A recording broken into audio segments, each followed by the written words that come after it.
ETF index mutual funds నేర్చుకుని stock మార్కెట్లో రాణించాలనుకుంటున్నారా? వెంటనే ఈ నెంబర్కి కాల్ చేయండి.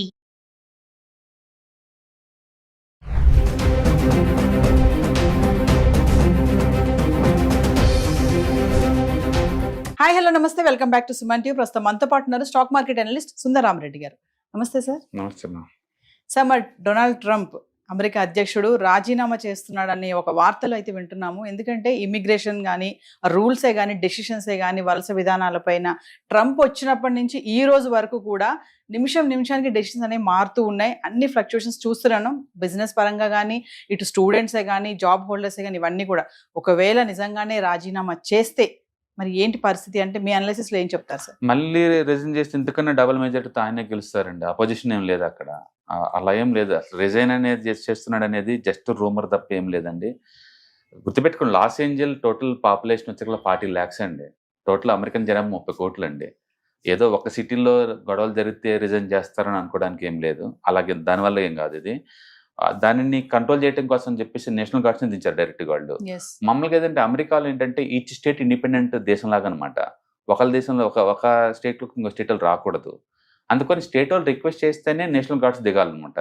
బట్ ట్రంప్ అక్కడ వాటిని కంట్రోల్ చేయడం కోసం డైరెక్ట్గా నేషనల్ గార్డ్స్ని పంపించారు. అందుకని అక్కడ మేయర్స్, అక్కడ స్టేట్ గవర్నర్స్ వాళ్ళందరూ దీనికి ఈ మూవ్ని అపోజ్ చేస్తున్నారు. మీరు ఇలా డిటెక్ట్ లాగా చేస్తున్నారని. ఇది పొలిటికల్గా అలిగేషన్స్ తప్ప ట్రంప్ రిజైన్ చేసే అంత పెద్ద మ్యాటర్ అయితే కాదు ఇది ఖచ్చితంగా. కాబట్టి ఇవన్నీ రూమర్స్, రిజైన్ ఛాన్సే లేదు. అండ్ రెండోది మీరు అంటుంది వాళ్ళ పరిపాలన విధానం అంటే ప్రతి గవర్నమెంట్ వాళ్ళ పొలిటికల్ పార్టీ వాళ్ళు ఎలక్షన్లో పోటీ చేసినప్పుడు వాళ్ళు ఏమేమి చేయాలో మేనిఫెస్టో పెట్టుకుంటారండి. ఆ మేనిఫెస్టోని క్లియర్గా ఇంప్లిమెంటేషన్ ట్రై చేస్తారు. ఇతను వచ్చినప్పుడు కూడా అతను క్లియర్ చెప్పాడు, మేక్ ఇన్ అమెరికా గ్రేట్ చేయడానికి ట్రై చేస్తున్నా అని. అదే ప్రాసెస్ ఇప్పుడు ఉన్నాడు. అంతే. అంటే గతంలో చాలా మంది అన్నారు కదా సార్, ఏది చేసినా అమెరికా సిటిజన్స్ కోసమే చేస్తాడు, మేక్ అమెరికా గ్రేట్ అగైన్. మరి ఈ రోజు వాళ్ళే ఎగనెస్ట్ గా ప్రొటెస్ట్ వాళ్ళు ఎగనెస్ట్ చేస్తున్నారు అనేది పబ్లిసిటీ స్టంట్ తప్ప ఎక్కడ ప్రూవ్ అవుతుంది? ఒక సిటీలో, అది కూడా మెక్సికన్స్ వాళ్ళు ఏదో గొడవలు చేస్తున్నారు అంతే. అది 1 or 2 days అయిపోతుంది. అనుకుంటే దేశంలో ఏదో మూల ఏదో ఒక సిటీలో గొడవలు అవుతూనే ఉంటాయి. ఆ ఒక్కదాన్ని బట్టేసి వీళ్ళు నిజంగా రిజైన్ చేయరండి. చేయాల్సిన అవసరం కూడా వాళ్ళకి లేదు. ట్రంప్ ఇది లాస్ట్ టర్మ్, ఇది అందుకే ఇలా చేస్తున్న ఒక మార్క్ ఉండిపోవాలనేసి కూడా మనం మాట్లాడుకున్నాం గతంలో. మరి ఒకవేళ రిజైన్ చేసి ఛాన్సెస్ ఉన్నాయంటారు? అస్సలు లేదు, అందులో డౌట్ లేదు. అవన్నీ బేస్లెస్ అలిగేషన్స్ అండి. అంటే అక్కడ పార్లమెంట్ లో అంటే కాంగ్రెస్ లో అత్యధిక మెజార్టీ ఉంచుకున్నప్పుడు రిజైన్ చేయాల్సిన అవసరం లేదు. ఓకే. రెండోది, అక్కడ అపోజిషన్ పార్టీ వాళ్ళు అంత స్ట్రాంగ్ ఏం లేదు. ఇప్పటికి ఎలక్షన్స్ వచ్చే ఛాన్సే లేదు. అండ్ ఇండియన్తో పోల్చుకుంటే చాలా డిఫరెంట్ పాలిటిక్స్ అండి అమెరికాలో. అది పేరుకి డెమోక్రసీ అనే కానీ ప్రెసిడెంట్ ఏం చెప్తే ఇంకా 100% అది ఇంప్లిమెంటేషన్ చేస్తారు అంతే.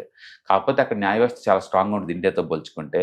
కాబట్టి ఒక ప్రెసిడెంట్ నిర్ణయాలు మీకు నచ్చపోతే కోర్టుకు వెళ్ళండి, అంటే కోర్టు ఫైనల్ అల్టిమేట్. అందుకని అమెరికాలో ప్రెసిడెంట్ వాటి నిర్ణయాల కన్నా కూడా కోర్టుకి ఇచ్చేదే ఫైనలైజ్గా ఉంటాయి అనమాట.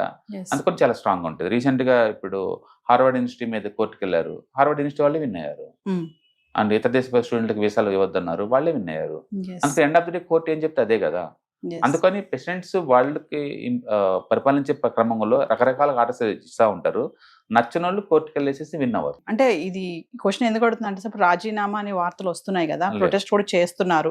అప్పుడు ఇది 4వ రోజు ప్రొటెస్ట్ చేయడము చాలా మంది గందరగోళంగా అయితే ఉంది ఆ యుఎస్ఏలో. సో ఇన్ కేస్ గనక మరి ఇది కనుక స్టే కనుక వస్తే, ఇది ఒక ప్రాసెస్ లో జరుగుతుంటే మరి ట్రంప్ యొక్క రూల్స్ కానీ ఇవన్నీ వీటి విషయంలో ఏమంటారు?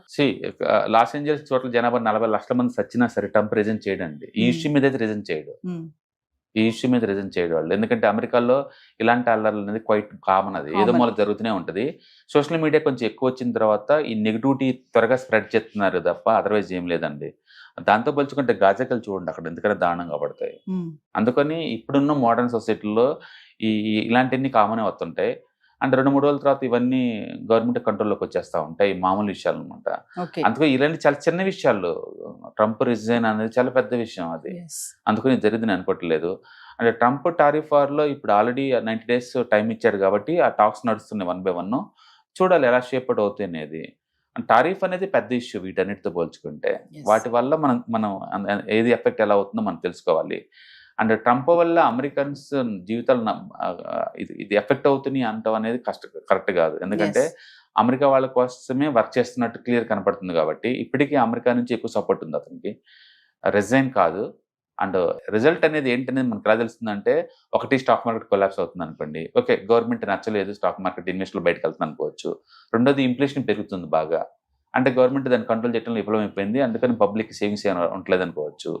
అండ్ మూడోది అన్ఎంప్లాయ్మెంట్ పెరుగుతుంది, అక్కడ జాబ్స్ క్రియేట్ అవ్వట్లేదు, అందుకే అన్ఎంప్లాయ్స్ ఎక్కువ అవుతుంది అనుకోవచ్చు. ఇలాంటి ఏదైనా ఒక రీజన్ చెప్పేసి రిజైన్ అనటంలో అర్థం ఉంది, కానీ ఏదో ఒక సిటీలో ఒక బజార్లో ఒక గొడవలు జరుగుతున్నంత మాత్రాన ప్రెసిడెంట్ రిజైన్ చేయమంటే చేయరండి. అంటే సార్ ఇప్పుడు ఒకవేళ రిజైన్ చేయలేదు అనుకోండి, ఈ ప్రొటెస్ట్లు మరి హంగామా ఇదంతా తర్వాత దీని ఇంపాక్ట్ కూడా ట్రంప్ నెక్స్ట్ తీసుకున్న నిర్ణయాలపైన బాగానే చూపిస్తుంది అనుకోవచ్చా? ఏముండదు. ఒక సిటీ, ఇలాంటి సిటీలు అమెరికాలో 100లో ఉంటాయి, ఏముండదు. కాకపోతే అది లాస్ ఏంజల్ కాబట్టి కొంచెం పాపులర్ కాబట్టి కొంచెం న్యూస్ పేపర్స్ ఎక్కువ గ్యాదర్ చేస్తున్నాయి, అదర్వైజ్ ఏముండదు. సో ఏదేమైనా ట్రంప్ మాత్రం రిజైన్ చేయరని అంటున్నారు. ఇలాంటి ఇష్యూస్ మీద రిజైన్ చేయడు. ట్రంప్ అంటే కొంచెం ఎర్రగెంట్ ఉన్న పొలిటీషియన్ అందరూ తెలుసు, Yes. అతను కావాలని కూడా చేసుకోవటం తప్ప నువ్వు అడిగినంత మాత్రం చేయడు. చేయరు. ఓకే, అందుకని అల్లర్లు కారణం చూపించి మాత్రం చేయడు. Yes. రెండోది అది కంట్రోల్ చేయడం కోసం నేషనల్ గార్డ్స్ దించాడు, వాడి వైపు నుంచి వాళ్ళు ఎఫెక్ట్ చేస్తున్నారు ఎంతకంత. Yes. కాబట్టి మేబీ కపుల్ ఆఫ్ డేస్ లోనే అది కంట్రోల్ అవుతుంది మనం అనుకోవచ్చు. అల్లర్ లాంటి ఇది కాదండి, రేపొద్దున మోడీ కెనడా వెళ్తున్నాడు, అక్కడ సిక్కులు రెడీ అవుతున్నారు, అది అల్లర్లు అంటే. Yes. వాటిని కెనడా వాళ్ళు ఎలా కంట్రోల్ చేస్తారో చూడాలి, అప్పుడు ఇంతకన్నా పెద్ద న్యూస్ వస్తాయి. సో ఫైనల్ గా సార్ ఏదేమైనా అంటే ఈ వలస విధానాల పైన కానీ తీసుకున్న నిర్ణయాలు కానీ మరి దాన్ని ఏమైనా మార్చే ఛాన్సెస్ ఏమైనా ఉంటాయా? ట్రంప్ మార్చరు. ఏం మార్చరు, అది ట్రంప్ కాబట్టి మార్చరు. తను తీసుకున్న నిర్ణయమే ఫైనల్ అయిపోతుంది అల్టిమేట్ గా. ఎందుకంటే end of the day table మీద కూర్చున్నప్పుడు అమెరికాకి ఏది బెనిఫిట్ చూపిస్తున్నాడు అడుగుతారు కాబట్టి, అది ఏదైనా అమెరికా బెనిఫిట్ గానే ఉంది కాబట్టి చూస్తారు. మనం ఒకవైపు నుంచే చూస్తున్న విషయాన్ని, వాళ్ళ వెర్షన్ చూసాం అనుకోండి, అమెరికాకి ఏది బెనిఫిట్ అయితే దానికి ఓకే అంటాడు అతను. కాబట్టి వాళ్ళకి ఓకే అవుతుంది. ట్రంప్ వచ్చినా రాకపోయినా అమెరికా ఆర్థిక దారుణంగా తయారవుతుంది, గుర్తుపెట్టుకోండి. ఇతను సరి చేయడానికి రెడీ చేస్తున్నాడు, అందుకని ట్రంప్ చేస్తుంది కరెక్ట్ అది అమెరికాకి. అమెరికా కోసం ఎవరేం చేయాలంటే ఏ ప్రెసిడెంట్ అయినా సరే ట్రంప్ చేసినట్టే చేయాల్సి వస్తుంది గ్యారంటీగా. అందుకని ట్రంప్తో బీనేది కాదండి, అది ఆల్రెడీ వరస్ట్గా ఉన్న ఎకానమీని ట్రాక్ పెట్టడం కోసం ట్రై చేస్తున్నాడు. దాని గురించి ఈ పాలసీలు మొత్తం చేస్తున్నాడు అనమాట. ఎందుకంటే ట్రేడ్ డిఫిసిట్ తగ్గించుకోవటం అనేది ఓవర్నైట్ అంత మామూలు విషయం కాదు. బట్ వరల్డ్ మొత్తాన్ని బెదిరించి మరీ ఆ పని చేయగలుగుతున్నాడు అంటే ఎంతో గట్ ఫీలింగ్ ఉండాలి, ఆ కంట్రీ అంటే ఎంతో ప్యాషనెట్ ఉంటేనే ఒక పొలిటీషియన్ అలా చేయగలుగుతారు. ఆ విషయంలో మనం హ్యాట్స్ ఆఫ్ చెప్పొచ్చు, కంట్రీ గురించి ఎంత దూరమే పోతారు అనమాట. అది అందుకని వరల్డ్ మొత్తానికి కూడా అతను ఒక ఇన్స్పిరేషన్. వాళ్ళ దేశం కోసం వాళ్ళు చేయాలనుకుంటే కనుక ట్రంప్ లాగానే అందరిదంటే డెమోక్రసీని ఒక ఎస్కో జీపిచ్చేసి పోస్ట్పోన్ చేసుకుంటూ పోతుంటారు. But he's doing best thing for America. అందుకని అమెరికా వాళ్ళు అతనికి ఆపోజిట్ పోతారనో, లేకపోతే అమెరికాలో ఈ గొడవలు చేస్తుంది కూడా సెటిలర్స్ అండి, అంతే.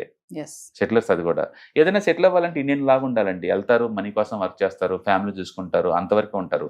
ఇలా రోడ్లకి ఇలా గొడవలు చేయడంలో ఏ అమెరికన్ హిస్టరీలో ఎప్పుడు లేదు. మరి ఇండియన్స్ కూడా సెటిలర్స్ కదా అక్కడ.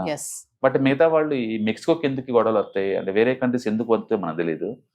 టూ మచ్గా ఇది అంటే పబ్లిసిటీ స్టంట్ ఎక్కువ ఉంటుంది, ఎవరో స్పాన్సర్ చేస్తుంటారు ఇలాంటి ప్రోగ్రామ్స్, వాళ్ళకి వాటితో బయటకు వస్తూ ఉంటారు. Thank you sir. రైట్.